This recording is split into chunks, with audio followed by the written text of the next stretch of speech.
fantasy episode also stands out to me is The Barber. It's another episode I would say is underrated, as it is one of the few episodes that's known to use a different score. So a little bit different music for the episode, of course.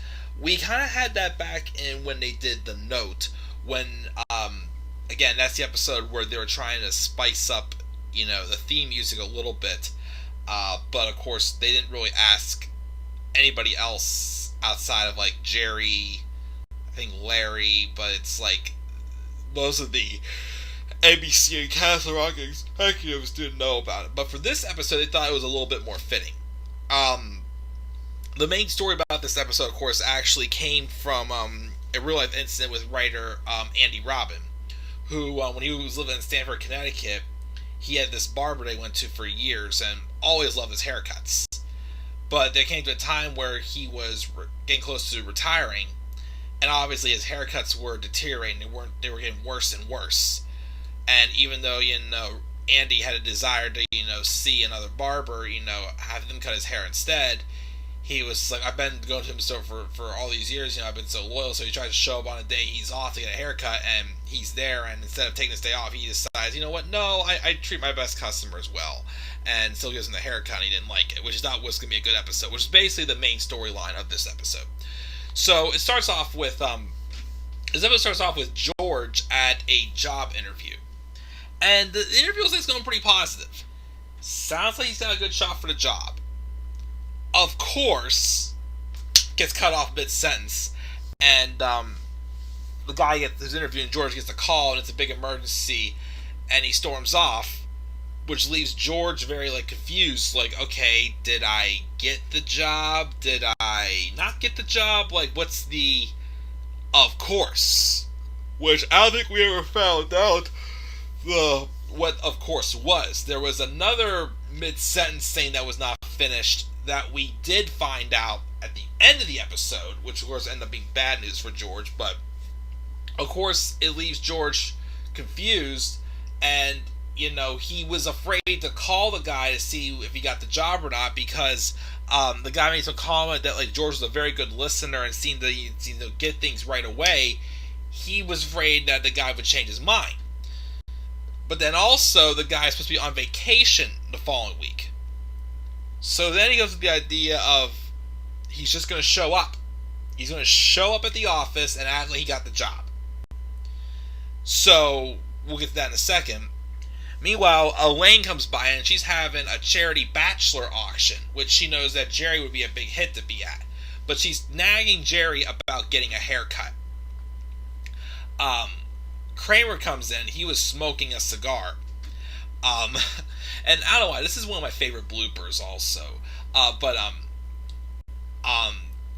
Jerry asks him who to use.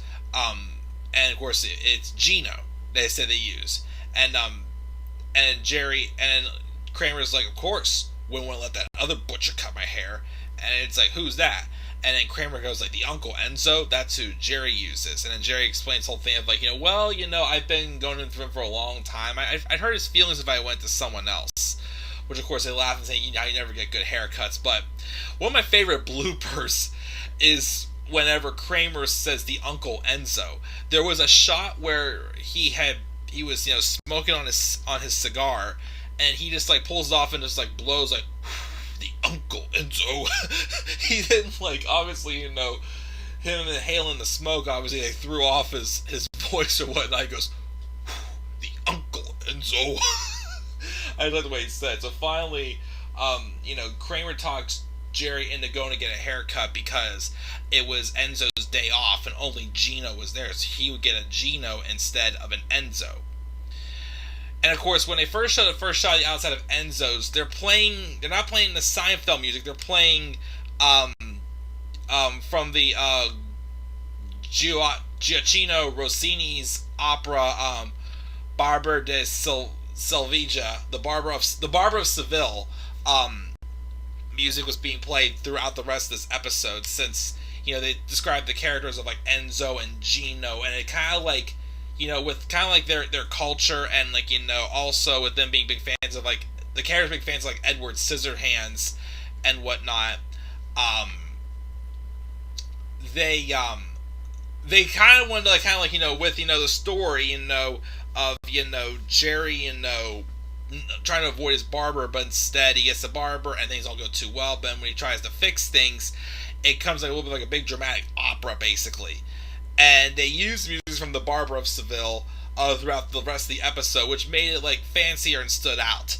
So Jerry shows up at Enzo's, and there's a guy, which I think was actually Peter Melman, actually, was getting his hair cut by Gino. So obviously it's going to be a little away because Gino's the only one in the shop. But then out of nowhere shows up Enzo, who told Jerry that it's his day off, but he will still cut Jerry's hair, as he's one of his favorite customers, and how he says how Jerry's so loyal to him. Well, Jerry's like, it's your day off. No, I'll come back there at time. He goes, oh, no. So he gets him there, and of course, as he's sitting down, the guy next to him is telling Gino about how it's one of the best haircuts he's ever gotten.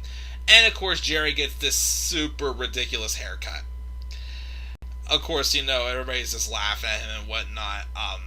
Which, of course, Kramer finds out, of course, that Enzo was at the shop when he stopped by, and then he said, he's going to get Gino to fix the haircut, which Jerry's like, no, I'm not going to do it, but he still goes ahead and does so anyways. Kramer goes and sees Gino, and he's telling him about Jerry's horrible haircut.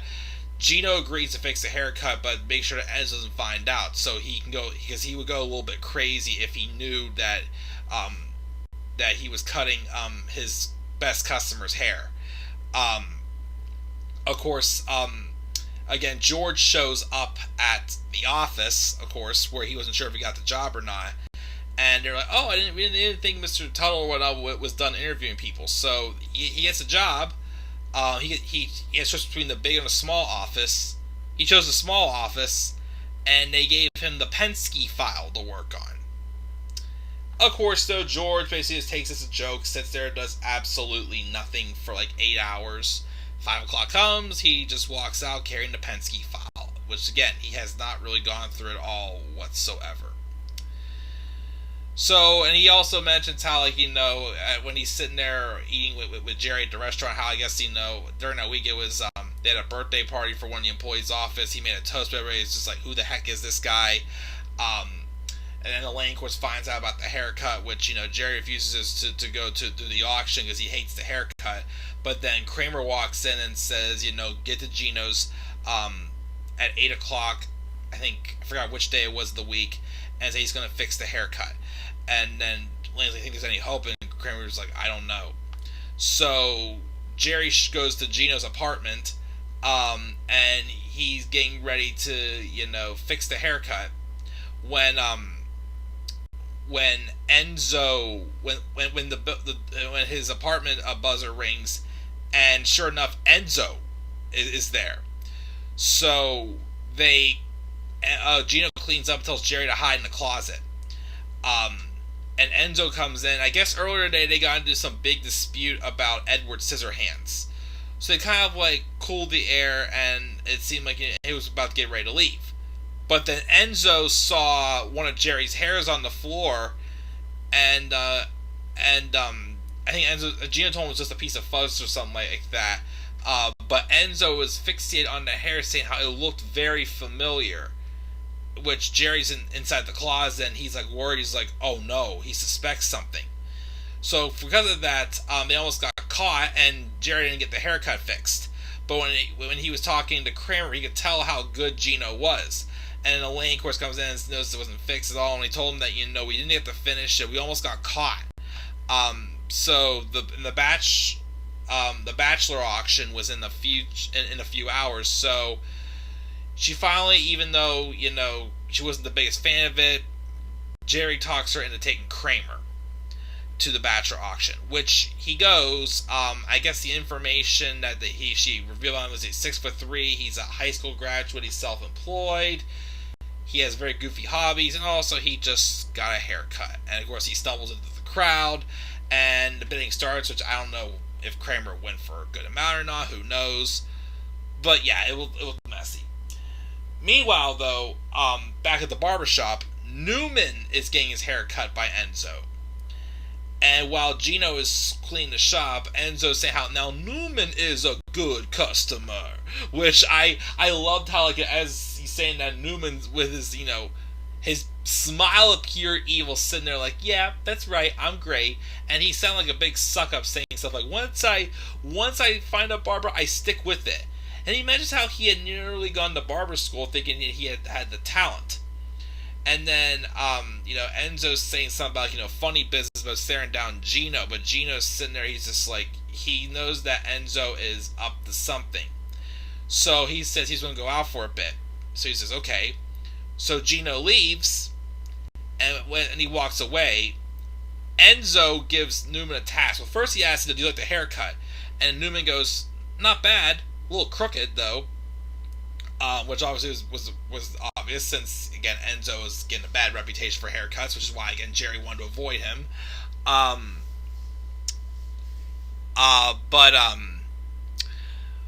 then he offers him and says, I'll give you 6 months of free haircuts. And Newman's like, what's the catch? And he says, you gotta get him a sample of Jerry's hair. And then Newman's like, that task sounds like it's more so of a year's worth of free haircuts. And a comb as well. So they set that up.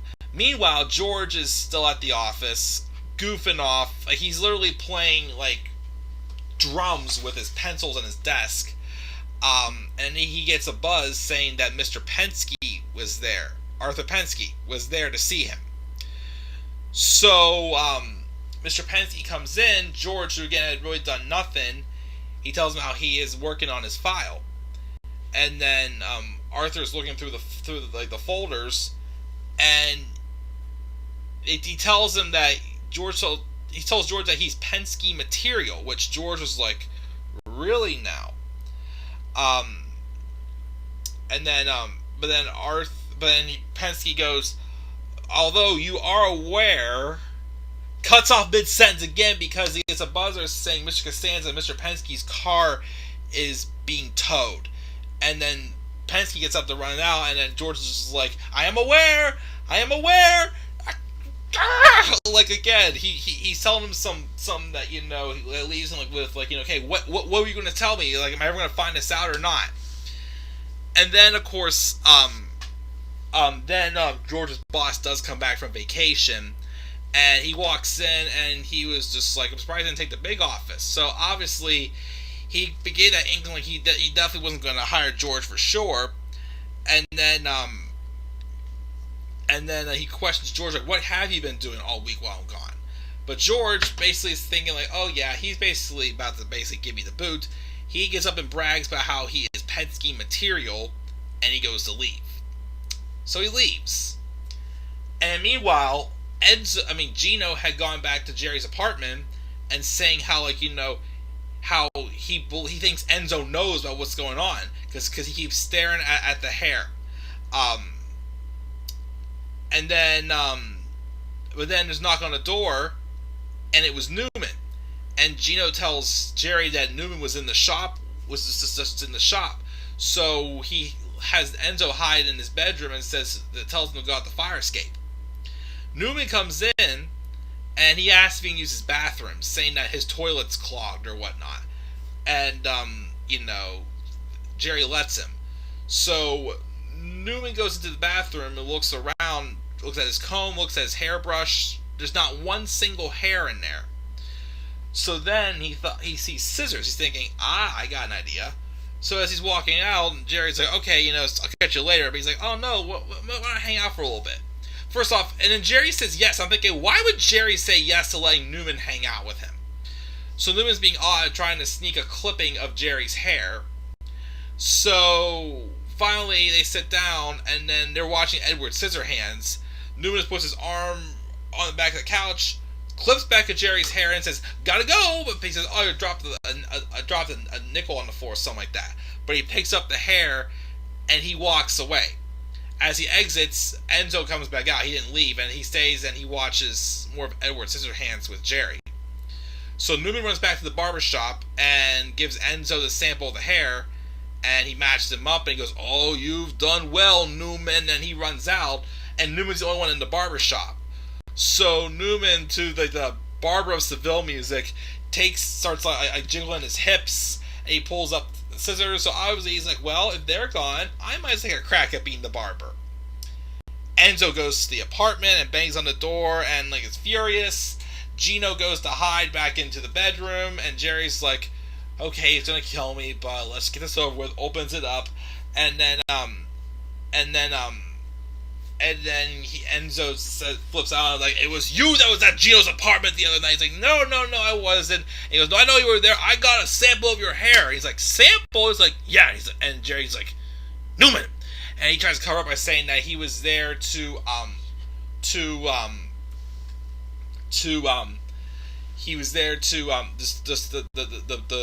borrow a book from him. But then Gino just gives up and steps out of the bedroom and just goes, wrong, Jerry. Yes, it's true. Getting it all like more dramatic as the music gets more dramatic, and then Enzo's like, I'm going to kill the both of you. But then they hear some scissors clipping, and they look over, and Enzo and Gino are possessed by Edward Scissorhands.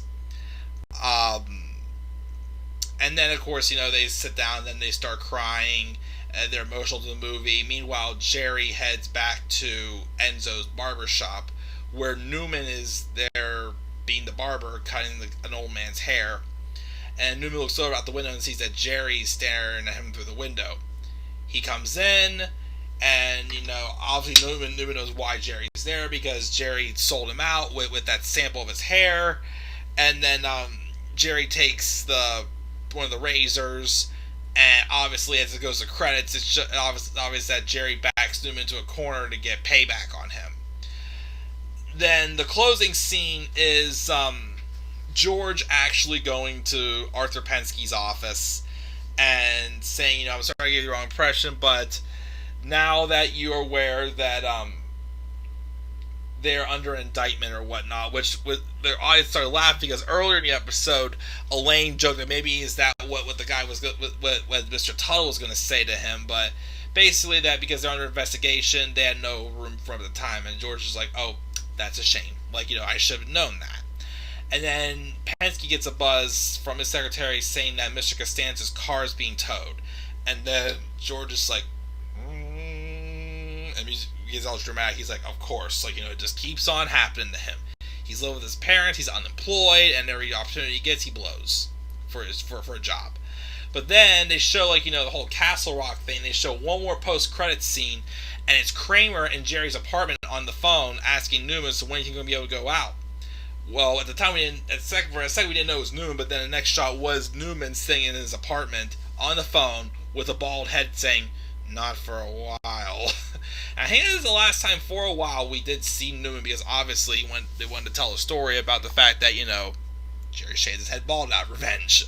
But, yeah, great episode. Again, these definitely some must-see episodes for me. This episode, like I said, stands out because of, the music score and the Barber of Seville music they used, and just a good story. Goofy, and of course it's typical, George dumb luck type story, where again, he has a good interview, thinks he did well, but they leave him hanging several times until he finally figures out that it doesn't sound like the guy really wanted to hire him, and then when he does get a full answer, it's basically what they predicted would happen at the beginning of the episode. Yeah, great episode. I'm going to get my haircut actually on Friday as of now. Hopefully I get a Gino pretty good haircut, but we'll see. The lady who cuts my hair is usually pretty good. But that's the Barber episode, guys. What were your thoughts, guys, on the Barber? Leave your thoughts down in the comment section below, and be sure as always to slap a like on the video and subscribe for more content on my channel, and follow me on Twitter at DemandAirBoy93. Until then, guys, I'm checking out. Catch y'all later. Have a great rest of your night, and peace out, everybody.